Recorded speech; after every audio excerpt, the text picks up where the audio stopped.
వెళ్ళిపోయాడు. ఇప్పుడు ఎలా తింటాను నేను పాయసం? ఈయన వెళ్లి ఓ చెట్టు కింద కూర్చున్నాడు. 11:30 అయింది. అటుగా వెడుతున్న బాటసారులందరూ మూటలు విప్పుకుని అన్నాలు తిందామని కూర్చున్నారు. కూర్చునేసరికి 11:12 అయింది. ఇంకా వాళ్ళు నోట్లో ముద్ద పెట్టుకుందాం అనుకుంటున్నారు.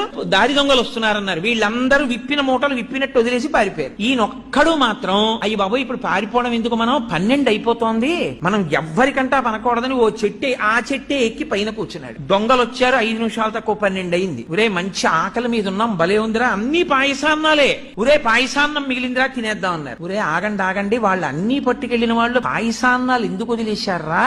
మన్ని మట్టు పెట్టడానికి ఇందులో విషం కలిపి ఉంటారు, ఇక్కడ ఎవడైనా ఉన్నాడేమో చూడండి, ముందు వాడికి పెట్టి చూద్దాం అన్నారు. ఖచ్చితంగా 12 అయింది. వాడిని దింపి నోట్లో పెట్టారు పాయసం. ఎందుకని వాడు పాయసం తప్ప ఏదైనా పెట్టండి, నేను తిన్న పాయసం తప్ప ఏదైనా పెట్టండి అంటున్నాడు. వీడికే పెట్టాలరా పాయసం అని ఖచ్చితంగా 12 పాయసం పెట్టారు. కాబట్టి కర్మవశమున భవమృతి కారణములు చేసుకున్న వాడికి చేసుకున్నంత మహదేవ.